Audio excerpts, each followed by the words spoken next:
Hello guys, welcome back to my YouTube channel guys. तो मैं आपको बताती हूँ कि गाइस जब मैं 12th पास आउट करी तो गाइस मुझे बहुत लोगों ने मना किया कि भाई जब तुम सिंपल सिंपल बीएससी कर रहे हो तो तुम्हें देहरादून जाने की क्या ज़रूरत।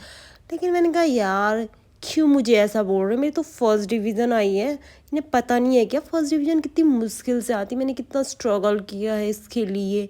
एक ही आंसर को 4 तरीके से लिख के, पहले सीधा फिर उल्टा सीधा फिर सीधा उल्टा। इन्हें पता नहीं है क्या इतनी मेहनत लगती है।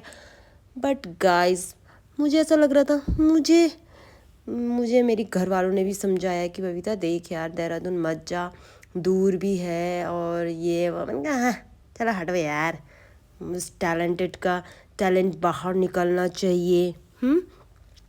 मुझे ऐसा लग रहा था ये ज़मीन पे रहने वाले मुझसे बात कर रहे। गाइस मैं बिल्कुल आसमान में चलने लग गई थी और ज़मीन के लोगों से जैसे मेरा कोई नाता ही नहीं। गाइस आसमान में उड़ रही थी और उड़ते उड़ते भी नीचे देखना पसंद नहीं कर रही थी। गाइस यहाँ मेरा कॉन्फिडेंस हो गया था, मेरा इतना ऊपर कॉन्फिडेंस हो गया था कि ज़मीन के लोगों से तो गाइस मुझे लगता था ये लोग हैं मैं इनके साथ रहूँगी। मैंने कहा नहीं यार, मेरे घर वालों ने और 2-4 रिश्तेदारों ने भी समझाया। मैंने कहा रिश्तेदार, ओ माय गॉड। मैंने कहा मम्मी क्यों तुम उनकी बातों में आ रहे हो, रिश्तेदार कभी सोच सकते हैं ऐसा ये वो।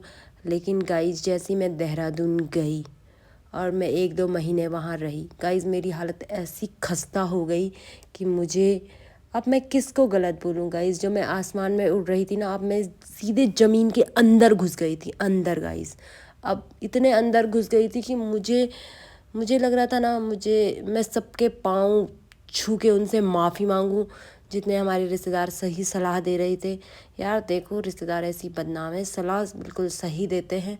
भले तुम्हें 10 दिन या 10 साल बाद समझ में आए, पर समझ में आ जाता है। लेकिन गाइज अब मैं कैसे, मतलब मैं ऐसे कबूल कैसे कर लेती ना कि हाँ भाई मेरी गलती है। तो गाइज जैसे तैसे मैंने अपना, स्टार्टिंग में तो मेरे घर वालों ने खूब पैसा दिया करके, अभी मैंने कहा अभी सेटल हो रही हूँ, अभी मेरे पास कपड़े नहीं है, अभी जूता नहीं है। मैंने ऐसे ऐसे करके बहुत पैसा मांग लिया कि अभी मेरे पास अन्न नहीं है खाने के लिए, अभी मेरे पास सब्जी नहीं है, रोटी नहीं है।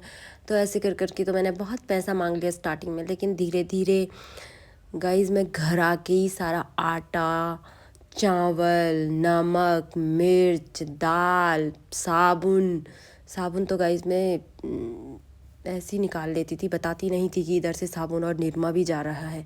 वो भी गाइस चाय पत्ती में घर से, चीनी घर से, सब कुछ गाइस मैं घर से ही ले जा रही थी। और फिर मैंने बोल दिया मम्मी ये देहरादून वाला ना तेल अच्छा नहीं हो रहा, तो मुझे तेल भी यहीं से दे दे। फिर गाइस जैसी, और मैंने वहाँ पे एडमिशन ले लिया था डीएवी पीजी कॉलेज में। आपको तो पता ही होगा गाइस डीएवी पीजी कॉलेज के बारे में। तो जैसे तैसे मैंने पास आउट किया और उसके बाद गाइस मैं घर आ गई, क्योंकि मुझसे अपनी ये कंडीशन देखी नहीं जा रही थी। बहुत ही दयनीय स्थिति हो गई थी।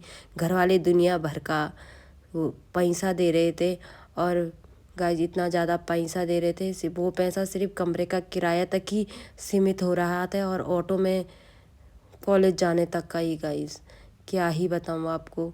उसके बाद जैसे तैसे मैंने कहा मम्मी मुझे नहीं जाना, बहुत रोई मैं, मुझे नहीं जाना दोबारा देहरादून, मम्मी मुझे यहीं रख ले।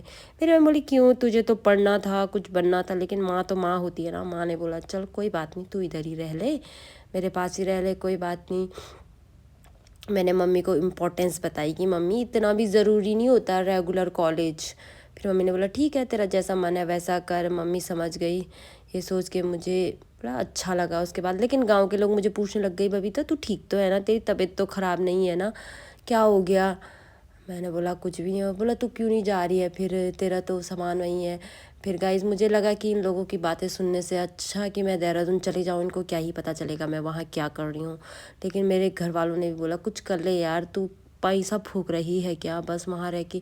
तो मैंने गाइज एमएससी में एडमिशन डाल दिया है। अब क्या करती गाइज, कंपटीशन एग्ज़ाम दिए मैंने और कंपटीशन एग्ज़ाम देने के बाद ही मेरी हालत ऐसी हुई है। 2-4 किताबें पढ़ी मैंने, पर मुझे लग रहा है ये रो के ये कुछ करके कुछ फ़ायदा नहीं। इतना टेंशन मुझे होता नहीं गाइज़ जितना मैं अपने घर वालों को दिखा देती हूँ कि मुझे है।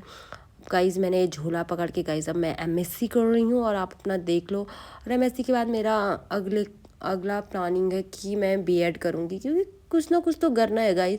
घर तो नहीं जा सकती यार, घर तो नहीं जा सकती, बहुत टॉक्सिक है गांव वाला माहौल। मतलब गांव वाले टॉक्सिक नहीं है, टॉक्सिक मैं हूँ, बट टॉक्सिक कोई भी हो फ़र्क तो मुझे ही पड़ेगा ना, क्योंकि वो फिर से पूछेंगे कि अब क्या हो गया। तो मैं अब सोच रही हूँ कि कंटिन्यू ही आगे ऐसे ही बोलूँ, अगर एमएससी करके जाऊँ तो ऐसा नहीं बोलूँ कि अभी मैंने कुछ सोचा नहीं है, हाँ बीएड करूँगी, कोई बात नहीं।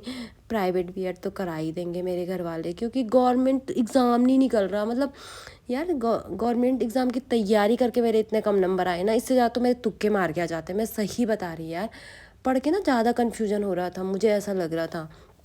बट खैर, तुक्के मार के ज़्यादा नंबर तो आ जाते, पर सिलेक्शन हो पाता ये तो मैं नहीं बता पाऊँगी। तो गाइज़ अब मैं बिल्कुल डाउन टू अर्थ बन गई हूँ। ये सब मैंने, मेरे को ऐसा लगता है छोटी उम्र में कुछ ज़्यादा ही एक्सपीरियंस हो गया है मुझे। देहरादून गाइज़ मेरी सबसे बड़ी भूल थी। मैं तुम्हें भी बोलूँगी मत जाओ, पर कौन से तुमने मेरी बात माननी है। जब तक तुम खुद नहीं गिरे तब तक तुम्हें कहाँ चैन आएगा। Bye guys.